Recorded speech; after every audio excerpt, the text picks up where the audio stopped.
नमस्कार माझ्या बालमित्रांनो, कशा आहात तुम्ही? मजेत ना? मी आहे शालिनी हुबळीकर आणि माझ्या हुबळीकर्स मराठी चॅनलमध्ये तुम्हा सर्वांचं खूप खूप स्वागत आहे. आता तुमच्या परीक्षा जवळ येत आहेत. तुमचा अभ्यासही चाललेला आहे. ठीक आहे. तर काही कविता, काही धडे खूप महत्त्वाचे आहेत तुम्हाला समजून घेण्यासाठी. आणि मी तुमच्यासाठी प्रश्नपत्रिका आणि उत्तरासहित प्रश्न हे जे काही मी अपलोड करणार आहे ते खूप महत्त्वाचे आहेत. तर एकदा तुम्ही ते नक्की सोडवा. ठीक आहे. तर भाग 4 मधली जी कविता आहे ना 16वी, आकाशी झेप घे रे. आता बघा तुम्ही 10वीत आलात. आता खरंच तुमची झेप घ्यायची वेळ जवळ आलेली आहे, हो की नाही? कारण की आता 10वीच्या नंतर मग तुम्ही आता कॉलेज विश्वात जाणार. मग तिथे तुम्हाला अनेक प्रकारची लोकं भेटणार. वेगवेगळे तुम्ही आता विषय निवडणार तुमच्यासाठी. 1ली ते 10वीपर्यंत तुम्ही शिकलात, त्याच्यामधून तुम्हाला कोणता विषय आवडतो ह्याची जाणकारी तुम्हाला झालीच असेल, हो की नाही? आणि कॉलेज निवडताना, विषय निवडताना आपण आपले मित्र कुठे जात आहेत तिकडे जायचं नाही, बरं का? आपल्याला कशामध्ये आवड आहे ते निवडायचं आहे. ठीक आहे. नवीन जग तयार करा, नवीन विश्व निर्माण करा, असंच काहीतरी संदेश ह्या कवितेमधून तुम्हाला जगदीश खेबुडकर यांनी सुद्धा दिलेलं आहे. ठीक आहे. आणि ही कविता खूपच महत्त्वाची आहे तुमच्या भविष्याच्या दृष्टीने. तर 16वी कविता, आकाशी झेप घे रे. प्रसिद्ध कवी, साहित्यिक, गीतकार, पटकथा, संवाद, लघुकथा, नाटक, दूरदर्शन मालिका यांसाठी त्यांनी साहित्य निर्मिती केली आहे. कोणी? जगदीश खेबुडकर यांनी. नावसुद्धा ऐकलं असेल तुम्ही त्यांचं. साधे सोपे परंतु अर्थगर्भ व नादमय शब्द ही त्यांच्या गीतांची वैशिष्ट्ये होत. त्यांची गाणी साधी सोपी असतात, पण त्यांच्यामधला जो भावार्थ असतो ना, त्याच्यात जे मिनिंग्स म्हणतो ना आपण त्याला, त्याच्यामधला जो डीप असतो ना, म्हणजे खोलपर्यंत ते अर्थ असतात त्याचे. कळलं ना? तर तेच अतिशय सोप्या शब्दात ते मांडतात. महाराष्ट्र शासनाच्या वतीने त्यांना 11 वेळा सन्मानित करण्यात आले आहे. त्याशिवाय गदिमा पुरस्कार, कुसुमाग्रज साहित्य पुरस्कार, जीवन गौरव पुरस्कार अशा अनेक पुरस्कारांनी त्यांचा गौरव करण्यात आला आहे. मराठी चित्रपट सृष्टीसाठी त्यांनी मोठ्या प्रमाणावर गीतांचे लेखन केलेले आहे. आणि आता हे जे गीत आपण आता हे जे आकाशी झेप घे रे ही जी कविता आहे ना त्यांची, ती एका चित्रपटामध्ये गायली गेलेली आहे. तुम्ही ऐकलंही असेल ते गाणं, खूपच प्रसिद्ध आहे. आकाशी झेप घे रे पाखरा सोडी सोन्याचा पिंजरा, अशा प्रकारे ते गाणं आहे बघा. पण चित्रपटाचं नाव मला माहिती नाही आहे. तुम्हाला माहीत असेल तर मला प्लीज कमेंटमध्ये सांगा. ओके. तर आता ह्या कवितेमध्ये त्यांनी आम्हाला काय संदेश दिलेला आहे? तर कवीने सुरक्षिततेचे, परावलंबित्वाचे कवच काढून टाकून स्वकष्टाने जगण्याचे महत्त्व अधोरेखित केले आहे. आता सुरक्षिततेचे आणि परावलंबित्वाचे म्हणजेच आपण आपल्या कुटुंबामध्ये स्वतःला खूप सुरक्षित समजतो, हो की नाही? हा आहेत ना आपले आई वडील. आई आपल्याला स्वयंपाक करून देते छान छान, वडील कामावर जातात, पैसे घेऊन येतात, आपलं लाईफ कसं चाललं एकदम मस्त, काय पाहिजे ते आपल्याला आणून देतात, हो की नाही? आत्तापर्यंत त्यांनी सगळं काही केलं, पण आता आपल्याला सुद्धा काय केलं पाहिजे? आपल्याला स्वतःचं रक्षण स्वतः करण्याची क्षमता निर्माण केली पाहिजे. परावलंबित्वाचे कवच काढून टाकले पाहिजे. म्हणजे आता आपण दुसऱ्यांवरतीच अवलंबून राहत होतो, तर असं न राहता आपल्याला काय बनलं पाहिजे आता? स्वावलंबी बनलं पाहिजे. ठीक आहे. आता एक थोडक्यात उदाहरण द्यायचं म्हटलं तर काही विद्यार्थी कसं करतात माहिती आहे का? एखादा विद्यार्थी असतो, त्याला सवय असते शिक्षक शिकवताना नोट्स तयार करायची. ही सवय मला होती. मग ते लोक लिहतच नाहीत. लेक्चर सुरू असतं ना, समजो न समजो जाऊ दे ना, तो लिहितोय की नाही नंतर त्याच्याकडून घेऊया. काय झालं हे? तुम्ही परावलंबी. तुम्हाला जे समजलं नाहीये ते त्याने लिहिलंच असेल कशावरून. म्हणून स्वतःचं काम स्वतः करा. त्याला स्वावलंबत्व म्हणतात. परावलंबी म्हणजे दुसऱ्यांवर अवलंबून नसणे. स्वावलंबी म्हणजे स्वतःचं काम स्वतः करणे. ठीक आहे. तर स्वावलंबी बना आणि स्वकष्टाने जगण्याचे महत्त्व ह्या कवितेमध्ये त्यांनी सांगितलेलं आहे. स्वतःचं काम स्वतः करा. एवढं जरी केलं तरी खूप उपकार होतील तुमचे. तर आपल्या क्षमतांवर, सामर्थ्यांवर विश्वास ठेवावा. आपण काय करतो ना नेहमी, हा काय करतो, हा आपण तसं करूया, हा ती कशी करते, हा मी पण तसं करूया, हा असं आपण काय करत असतो ना, दुसऱ्यांचं अनुकरणच करत असतो नेहमी. पण मी स्वतः काय आहे, कधी विचार केला आहे का तुम्ही लोकांनी? मी कोण आहे, मी स्वतः काय आहे, माझ्यामध्ये केवढ्या क्षमता आहेत, माझ्या अंगामध्ये किती कलागुण आहेत, ह्यांवर तुम्ही कधी विचार केला आहात का?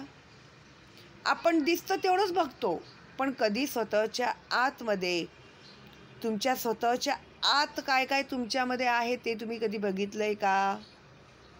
तुम्ही बघितलंच तर तुम्हाला तुमच्यातील कलागुण दिसतील. तुमच्यामध्ये असलेली स्पेशालिटी ती तुम्हाला दिसेल. कळलं ना? दुसऱ्यांचं अनुकरण कधीच करू नका. स्वतःच्या डोक्याने निर्णय घ्या. स्वतःच्या विचाराने वागा. हा तसा करतो, मी पण तसं करतो. ते तसं करतं, मी पण तसं करतो. असं करायचं बंद करा. तर स्वतःच्या सामर्थ्यावर विश्वास ठेवा ना तुम्ही. काय गरज आहे तुम्हाला दुसऱ्या कोणाचं अनुकरण करायची? का भीता तुम्ही लोक स्वतः मनाने स्वतःच्या काहीतरी करायला? का घाबरता तुम्ही लोक? तर ते तुम्ही करू नका. तुम्ही स्वतः काहीतरी करा. हेच त्याच्यामध्ये तेही सांगत आहेत आणि मीही सांगत आहे तुम्हाला. स्वतःवर विश्वास ठेवा. तुमच्या सामर्थ्यावर विश्वास ठेवा. तुमच्या अभ्यासावर विश्वास ठेवा. तुमच्या विद्वत्तेवर विश्वास ठेवा. देवाने सगळ्यांना तेवढाच मेंदू दिलेला आहे. ती व्यक्ती करू शकते तर मी का नाही करू शकत? विचार करायची पद्धत जरा बदला तुमची. जर ती पहिला नंबर आणू शकते तर मी का नाही आणू शकत? मलाही देवाने बुद्धी दिलेली आहे. म्हणजे कुठे मी कमी पडते आहे, कुठे मी चुकत आहे, हे तुम्ही विचार करायला सुरुवात करा सगळ्यात आधी. अजूनही वेळ गेलेली नाही, लक्षात ठेवा. कवी पाखराच्या प्रतीकातून माणसाला स्वसामर्थ्याची ओळख करून देतात. पाखरू आकाशी झेप घे रे पाखरा. किती दिवस बसून राहणार आहेस ना घरट्यामध्ये? आकाशी झेप घे रे पाखरा, सोडी सोन्याचा पिंजरा. ह्या पिंजऱ्यातून आता बाहेर पड. सोन्याचा जरी असला तरी तो पिंजराचा आहे ना. कैदच आहात की नाही त्याच्यामध्ये. मग ते सोन्याचा असू दे, हिऱ्या माणिक मोत्यांचा असू दे, काय उपयोग आहे? आपण जेलमध्येच आहोत. म्हणून ते काय म्हणत आहेत कवी की आकाशी झेप घे रे पाखरा, सोडी सोन्याचा पिंजरा. प्रस्तुत कवितेतून कवी परावलंबित्वाची कवच फोडून स्वसामर्थ्यावर ध्येयाची उंच शिखरे पादाक्रांत करा. उत्तम यश मिळवून त्याचा निखळ आनंद घ्या असा संदेश देत आहेत. आतापर्यंत ज्या एका सुरक्षिततेच्या कवचेत तुम्ही लोक वाढत होतात, तर त्या कवचाच्या आता बाहेर या. आता कवचाच्या बाहेर या म्हणजे काय? तर कवचाच्या बाहेर या म्हणजे आपलं आपले ज्याला आता आपण मस्त मोठे झालो, आता बिनधास्त, आता इकडे पण आपण फिरू शकतो, कुठेही जाऊ शकतो. काही मुलं मी बघते ना, मला एवढं आश्चर्य वाटतं, सिगरेट पितात, तंबाखू अरे हे नाही आहे तुमचं विश्व. गुटखा खातात पोरं. आम्ही बागेत ग्राउंडवर फिरायला जातो तर छोटी छोटी 7वी 8वी 9वीतली पोरं गुटखा खात असतात. हे आहे का भविष्य आपलं? मग कॅन्सर होणार, मग तोंड फाडून टाकतील किंवा मृत्यू होईल. स्वावलंबी व्हा म्हणजे अशा प्रकारे स्वावलंबी नाही व्हायचं आहे. जे मी पाहिलं आहे ते मी सांगते आहे. मुलांना असं वाटतं की चला आता आपण मोठे झालो, आता आपण काही पण केलं तरी असं नाही आहे ते. त्याचा अर्थ वेगळा आहे. त्याचा अर्थ असा आहे की तुम्ही स्वतः आता मेहनत करायला शिका, कष्ट करायला शिका, स्वतःचं काम स्वतः करायला शिका. कळलं ना तुम्हाला? घरीच म्हणजे आता आपले आईवडील कष्ट करतात, मेहनत करत आहेत. आपण इथपर्यंत आता आणलं त्यांनी आपल्याला. आपण काय करूया? छोटंसं एक ट्युशन चालू करूया, काहीतरी एक छोटंसं पार्ट टाईम जॉब करूया ऑनलाईनमध्ये, असं काहीतरी विचार करा, असं मी म्हणते आहे तुम्हाला. जर असं असेल तर एक उदाहरण देत आहे मी तुम्हाला, ठीक आहे? तर बघूया आता ह्या कवितेमध्ये आपल्याला कळणार आहे सगळं डिटेल. ओके. आकाशी झेप घेरे पाखरा, सोडी सोन्याचा पिंजरा. आकाशी जोपर्यंत तुम्ही स्वतः उडणार नाहीत तोपर्यंत तुम्हाला हे जग दिसणार नाही. आणि पिंजरा सोन्याचा का दिला आहे त्यांनी? मी आत्ताच बोलली तुम्हाला. कारण की सोन्या, हिऱ्या, माणिक, मोत्यांनी जरी तो जडलेला असला तरी तो पिंजराच आहे. त्याच्यामध्ये तुम्ही कैदच असणार. तसला पिंजरा आपल्याला नकोय. आपल्याला स्वातंत्र्य हवं आहे. आम्हाला जोपर्यंत आम्ही झेप घेणार नाही तोपर्यंत आपल्याला हे जग दिसणार नाही. त्यामुळे मी काय म्हणते, आता कॉलेजमध्ये जाताना नवीन सर्कल तयार करा, चांगले मित्र निवडा. असं वाटलं एखादा व्यक्ती काही गरज नाही आहे तुम्हाला, तुम्ही एकटेसुद्धा राहू शकता. काही गरज नाही आहे की मित्र असलेच पाहिजेत म्हणून. नाही पटत आपल्याला एखाद्याचा स्वभाव, जायचं नाही तिकडे. कुणीतरी पाहिजे टाईमपासला, गरज नाही. त्यापेक्षा पुस्तकांना आपले मित्र बनवा, ते देतील तुम्हाला साथ आयुष्यभर. चुकीचं मित्र निवडण्यापेक्षा म्हणते मी तुम्हाला. तुझ भवती वैभव माया, फळ रसाळ मिळते खाया. आता आपल्याला सगळ्या फॅसिलिटीज अवेलेबल आहेत, आपले सगळे डिमांड पूर्ण होत आहेत. त्याच्यासाठी त्यांनी काय सांगितलंय, तुझं भवती वैभव माया, फळ रसाळ मिळते खाया. काय पाहिजे ते आपल्याला खायला मिळत आहे. सुख लोलुप झाली काया. आणि त्यामुळे सगळं बसल्या ठिकाणी भेटत आहे म्हणून आपल्याला काय ती सवय झालेली आहे बसल्या ठिकाणी खायची. मिळतंय ना आपल्याला सगळं, मग एन्जॉय करा. असं हा कुठवर वेड्या घेसी आसरा. किती दिवस चालणार हे असं ना? सुख वैभव एकाच ठिकाणी सगळं मिळतं, आपण एन्जॉय करतोय, मस्त मज्जेत राहतोय. किती दिवस? आणि कोणीही आपल्याला किती दिवस पुरणार आहे? आपल्याला आपल्या स्वतःसाठी काहीतरी आपल्यालाच करायचं आहे ना. दुसऱ्यांवरती अवलंबून किती दिवस राहणार आहात तुम्ही? किती दिवस लोकांच्या आसऱ्यांवरती राहणार? किती दिवस कुटुंबाच्या आसऱ्यावरती राहणार आहेत? तेच सांगत आहेत कवी इथे. तर हा कुठवर वेड्या घेसी आसरा, सोडी सोन्याचा पिंजरा. अगेन सोड हा सोन्याचा पिंजरा, सोड. तुझ पंख दिले देवाने, कर विहार सामर्थ्याने. आता तुला देवाने सगळं काही दिलेलं आहे ना. पक्षीला पंख दिला आहे, तो पंख त्याचे दिले तर तो उडून जाणार. त्याचप्रकारे तुला पण डोकं दिलं आहे, हात पाय साबूत दिलेले आहेत देवाने ना. तर तू तुझ्या सामर्थ्यावरती जग ना. आतापर्यंत दुसऱ्यांच्या सामर्थ्यावरती जगलास, दुसऱ्यांच्या आसरेत जगलास, ठीक आहे. पण तुला सुद्धा देवाने दिले की नाही बुद्धी, हात पाय सगळं काही. तर स्वतःच्या सामर्थ्याने आता जगायला शिक. दरी डोंगर हिरवी राने, जा ओलांडुनिया सरिता सागरा.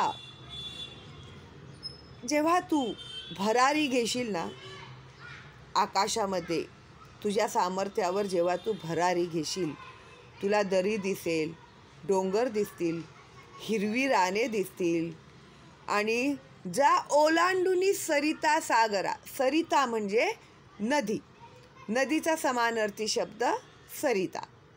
जा ओलांडुनिया सरिता सागरा. सागर म्हणजे समुद्र.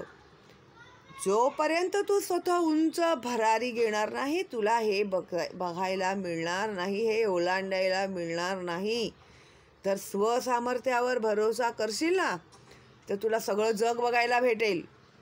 पिंजऱ्यामध्ये राहिल्याने काही भेटणार आहे का बघायला? नाही. फक्त खायला प्यायला भेटेल. आणि पिंजरा तर ते नको आहे आपल्याला. पिंजऱ्याच्या बाहेर पड म्हणतायत कवी, म्हणत आहेत पिंजऱ्याच्या बाहेर पडा आणि बघा जग किती सुंदर आहे. स्वतःच्या सामर्थ्यावर विश्वास ठेवा असं म्हणत आहेत ते. कळतंय ना तुम्हाला किती सुंदर आहे बघा ह्याच्यातला भावार्थ. कष्टाविण फळ ना मिळते, तुझ कळते परिणा वळते. तुम्हाला माहिती आहे कष्ट केल्याशिवाय, मेहनत केल्याशिवाय आपल्याला काहीही मिळणार नाही. 10वीची परीक्षा जवळ आली आहे, अभ्यास करायचा आहे, मला पुस्तकं वाचली पाहिजेत, प्रश्नपत्रिका सोडवल्या पाहिजेत, आकृत्या काढल्या पाहिजेत, गणितं सोडवली पाहिजेत, सगळं समजतंय. एवढी मेहनत केली तरच चांगला रिझल्ट येईल हेही समजतंय आपल्याला, कळतंय, पण वळत नाहीये. का तर कंटाळा येतोय आम्हाला. अरे यार, आता एवढे सगळे धडे वाचायचे, आता गणित सोडवायची, सुस्ती, आळस. कळतंय सगळं, एवढं मेहनत केलं तरच चांगलं रिझल्ट भेटेल म्हणून, पण आळस. मोबाईल, मित्र मैत्रिणी, गप्पा गोष्टी, एंटरटेनमेंट, एन्जॉय, पिक्चर, सिरियल सोडत नाही आहेत आपल्याला. अभ्यास करायला देत नाही आहेत. कळतंय ना तुम्हाला? कळतंय अभ्यासाचं महत्त्व. आता हे सगळं बंद केलं पाहिजे, अभ्यास केलं पाहिजे, कळतंय, पण वळत नाही. हृदयात व्यथाही जळते, त्या गोष्टीची दुःखही होत असतं तुम्हाला. अरे आता अभ्यास करायचं सोडून ना मी हे गेम खेळतोय, अरे हा मी पिक्चर बघत बसलोय, अरे मी मित्राशी गप्पा मधामधून ते चाललेलं असतं सगळं. कळलं ना तुम्हाला? हृदयात व्यथाही जळते, का जीव बिचारा होई बावरा. म्हणजे तुमचे निर्णय तुम्ही ठामपणे का नाही घेऊ शकत? कशाला कन्फ्यूज होत आहे तुम्हाला? ज्यावेळी ज्या गोष्टीला महत्त्व दिलं पाहिजे त्या गोष्टीला महत्त्व हे दिलंच पाहिजे. आता तुम्हाला जेव्हा भूक लागते त्यावेळी तुम्ही सगळं सोडून खायला बसता की नाही?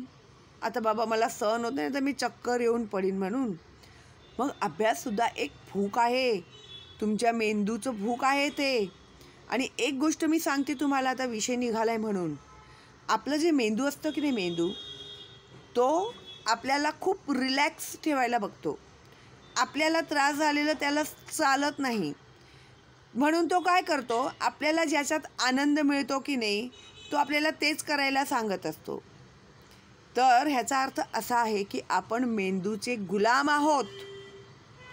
पण मेंदू हा आपला आहे ना, तर आपल्याला त्याला कमांड दिलं पाहिजे, त्याला आपण ऑर्डर दिलं पाहिजे, हे मेंदू नाही आता हे करायचं नाही आपल्याला. तुम्ही त्याला जसं शिकवणार ना मेंदूला तसं ते शिकेल. कळलं ना? तुम्ही बोललात त्याला की नाही आता मी फक्त अभ्यास म्हणजे अभ्यासच करणार, मग ते तुम्हाला सांगेल अभ्यास कर तू, अभ्यास कर असं सांगेल. कळलं ना? तर तशा प्रकारे असतं ते. आता तुम्ही कधीतरी असं तुम्हाला जर एक्सपेरिमेंट घ्यायचं असेल ना, तर तुम्हाला मी एक हे सांगते, प्रॅक्टिस सांगते.